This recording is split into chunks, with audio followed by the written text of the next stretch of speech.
Welcome students to my channel Zest for Science.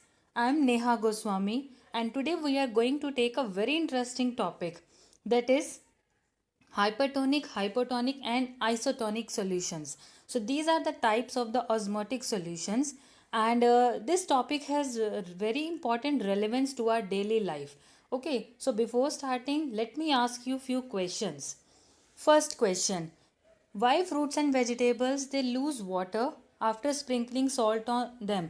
बहुत common observation है kitchen में। हम लोगों ने जब भी किसी वेजिटेबल पे या फ्रूट पे हम सॉल्ट स्प्रिंकल करते हैं तो क्या देखते हैं, वाटर वेजिटेबल्स या फ्रूट्स में से बाहर निकलना स्टार्ट होता है। बहुत कॉमनली ऑब्जर्व किया होगा। So what is the reason behind that? Second question: हमारे पास पिकल्स होते हैं, जैम्स होते हैं, जेलीज होते हैं, इनको बहुत लॉन्ग टाइम तक हम प्रिजर्व कर सकते हैं। क्या रीज़न है इसका, ये भी इस वीडियो में आपको समझ में आ जाएगा। थर्ड क्वेश्चन: अगर हम रेजिन्स को, ड्राई रेजिन्स क्या होती हैं, किशमिश, अगर हम उसे वाटर में सोक करके रखेंगे, कुछ टाइम के बाद हम देखेंगे वो स्वेल हो जाएंगी, वाटर उनके अंदर चला जाता है। ओके, नेक्स्ट क्वेश्चन: जब भी हमें थ्रोट इन्फेक्शन होता है या फिर कोई हमें एक्ने होता है तो हम उसे ठीक कैसे कर सकते हैं? सॉल्ट वाटर डाल के उसके ऊपर। ओके, जब भी हम गार्गल्स करते हैं, हमें डॉक्टर रिकमेंड करते हैं थ्रोट इन्फेक्शन में कि सॉल्ट डाल के गार्गल्स करना चाहिए। तो उससे क्या होगा, क्या रीज़न है, ये भी हमें इस वीडियो में समझ में आएगा।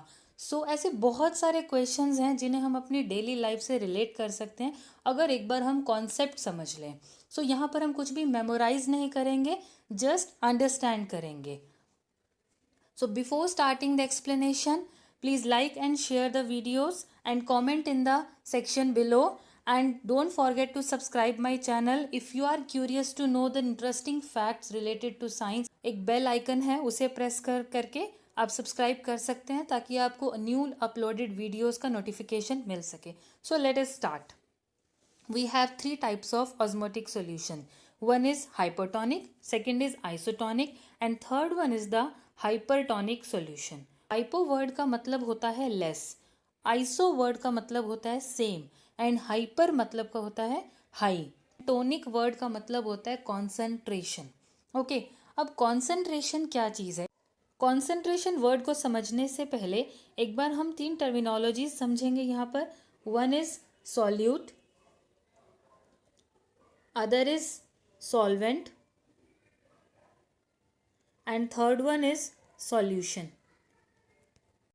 तो सॉल्यूट और सॉल्वेंट क्या होते हैं? Suppose this is a beaker and इसमें हमने वाटर लिया है, तो ये वाटर हमारा क्या होगा? सॉल्वेंट। वो लिक्विड जो ज़्यादा अमाउंट में है that is called as the solvent. और जो मैं ऐड करूँगी इसमें, फॉर एग्जांपल शुगर हो सकता है, it can be salt, it can be Honey, anything, तो वो होगा हमारा सॉल्यूट। जो कम अमाउंट में होता है या फिर हम कहें जिसे हम ऐड करते हैं, वो होगा हमारा सॉल्यूट। एंड जिसमें ऐड कर रहे हैं जो ज़्यादा अमाउंट में है, वो होगा हमारा सॉल्वेंट। एंड इन दोनों के कॉम्बिनेशन से बनता है सॉल्यूशन। ओके, तो सॉल्यूशन क्या है? Solute plus solvent. तो हम इस तरीके से कह सकते हैं solute plus solvent is equal to solution. Fine. So अब हम समझेंगे कॉन्सेंट्रेशन क्या चीज़ होती है। कॉन्सेंट्रेशन क्या है, इसके लिए एक एग्जांपल लेते हैं हम। एक ग्लास है हमारे पास फर्स्ट एंड एक ग्लास है हमारे पास सेकेंड, दोनों में इक्वल अमाउंट में वाटर ऐड है। ओके, या कोई भी सॉल्वेंट हमारा ऐड है। Let us take water, H2O symbol for water. First glass में मैंने ऐड किया 1 स्पून शुगर, कुछ भी ले सकते हैं, सॉल्ट भी ले सकते हैं, एनीथिंग। एंड सेकेंड ग्लास में मैंने ऐड किया है 5 स्पून्स ऑफ शुगर। ओके, अब जो मेरा 5 स्पून शुगर वाला सॉल्यूशन है that will be called as more concentrated, क्योंकि इसमें सॉल्वेंट की कंसनट्रेशन ज़्यादा है।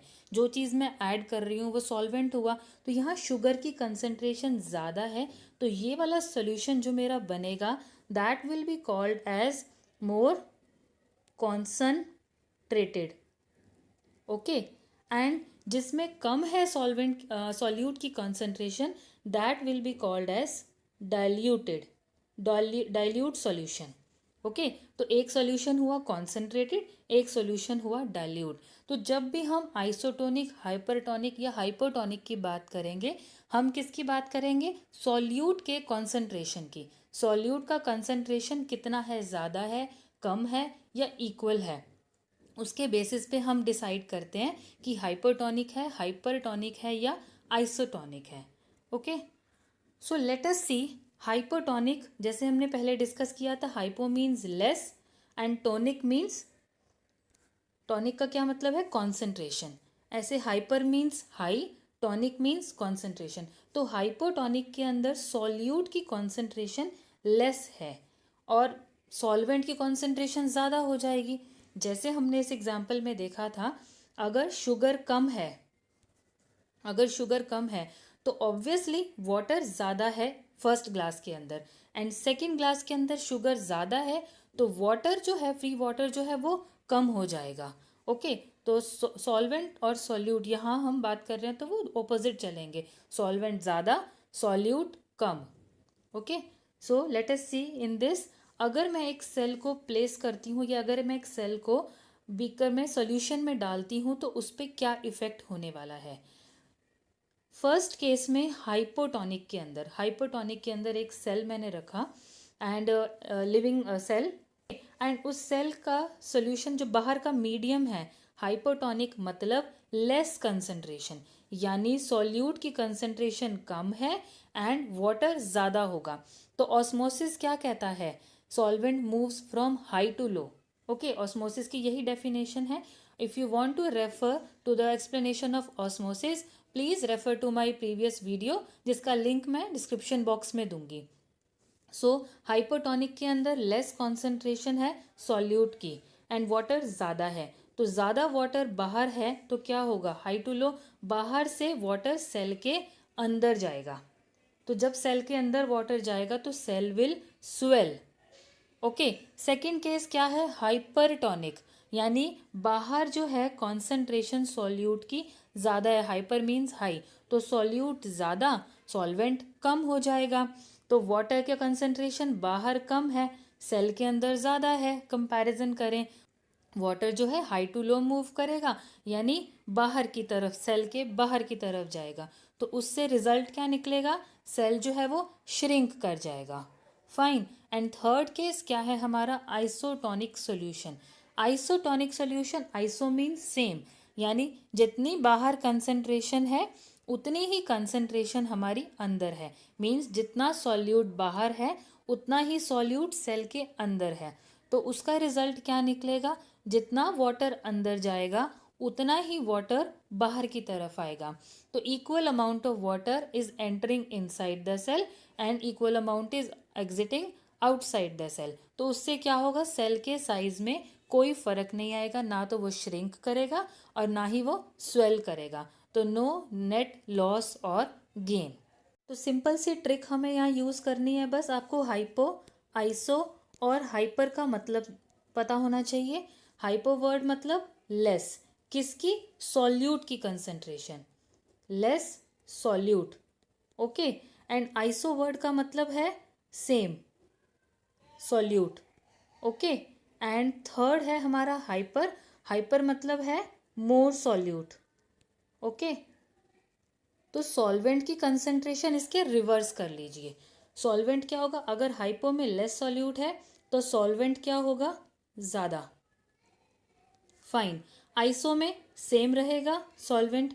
ओके, एंड हाइपर के अंदर सॉल्वेंट क्या होगा हमारा? लेस होगा। तो ऑस्मोसिस क्या कहता है? हाई टू लो। तो क्या होगा? सॉल्वेंट जहाँ पर हाई होगा, बाहर का सोल्यूशन हाई होगा तो वो वाटर इनसाइड मूव करेगा। फाइन, तो सेल के अंदर मूव करेगा तो सेल क्या होगा? It will swell. आइसो में सेम रहेगा, हाइपर में सॉल्वेंट बाहर कम है, यानी सेल के अंदर क्या होगा? ज़्यादा होगा, तो बाहर मूव करेगा वाटर ऑस्मोसिस के फिनोमिना के अकॉर्डिंग। ओके, एंड तो सेल क्या करेगा? Cell will shrink. So now we can clearly understand the answers of these 4 question. पहला क्वेश्चन क्या था हमारा कि फ्रूट्स एंड वेजिटेबल्स के ऊपर जब हम सॉल्ट स्प्रिंकल करते हैं तो उससे क्या होता है, वाटर लूज करता है। तो क्या होगा, वाटर जो है, बिकॉज बाहर का सोल्यूशन कैसा हो गया, बाहर हमारा सोल्यूट कंसंट्रेशन ज़्यादा है, तो ये सोल्यूशन हो गया हमारा हाइपरटोनिक। ओके, हाइपरटोनिक सोल्यूशन हो गया। तो हाइपरटोनिक सोल्यूशन की वजह से जो फ्रूट्स एंड वेजिटेबल्स हैं वो वाटर लूज करेंगे, सेल्स श्रिंक होंगे और वाटर बाहर की तरफ जाएगा। ओके, सेकंड क्वेश्चन भी यही था हमारा कि जब हम पिकल्स को और फ्रूट्स को सॉल्ट सोल्यूशन में रखते हैं तो वो प्रिजर्व कर सकते हैं बहुत टाइम तक, बिकॉज सेम प्रोसेस होगा, बाहर की तरफ वाटर जाएगा क्योंकि बाहर हाइपरटोनिक हो गया है, सॉल्ट ज़्यादा है और सेल के अंदर कम होगा, तो वो वाटर जो है वो बाहर की तरफ मूव करेगा एंड जो पिकल्स हैं हमारे वो श्रिंक कर जाते हैं। तो उससे क्या होगा, जब अंदर वाटर ज़्यादा नहीं है तो उनका कंटामिनेशन या अटैक माइक्रो ऑर्गेनिज्म से चांसेस कम हो जाएंगे, और अगर कोई माइक्रो ऑर्गेनिज्म आ भी जाता है तो उसका भी लाइसिस हो जाएगा। सेम प्रोसेस उसमें भी रहेगा, ऑस्मोसिस का, हाइपरटोनिक है बाहर एंड उसके अंदर कम होगा कॉन्सेंट्रेशन, तो उनके अंदर से भी वाटर बाहर की तरफ मूव करेगा, दे विल श्रिंक। ओके, सो ऐसे प्रोसेस को जिसमें वाटर बाहर की तरफ मूव करता है उसे हम कहते हैं एक्सो ऑस्मोसिस। एक्सो वर्ड का मतलब बाहर, ऑस्मोसिस यानी वाटर का मूवमेंट, तो एक्सो ऑस्मोसिस।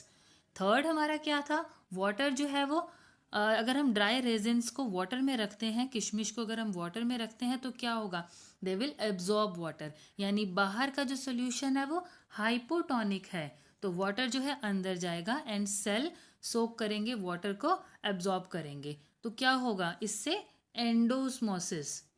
एंडो वर्ड का मतलब इनसाइड, ऑस्मोसिस प्रोसेस हो रहा तो वाटर इनसाइड जा रहा है, सेल स्वेल कर रहे हैं। एंड नेक्स्ट लास्ट क्वेश्चन क्या था हमारा कि हमें सॉल्ट वाटर से गार्गल्स क्यों रिकमेंड किए जाते हैं जब भी हमें सोर थ्रोट होता है।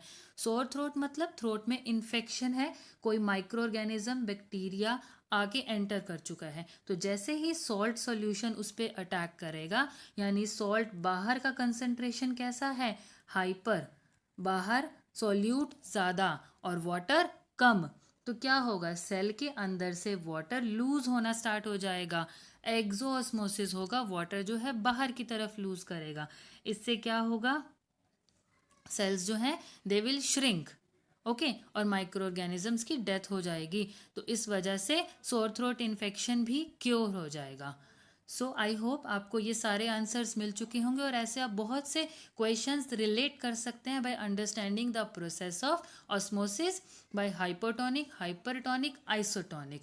सो साइंस बहुत इंटरेस्टिंग है स्टूडेंट्स, अगर आप रिलेट करके चलेंगे कॉन्सेप्ट्स को with your daily life, just try to find out the answers why this is happening. So this much in this video. Take care.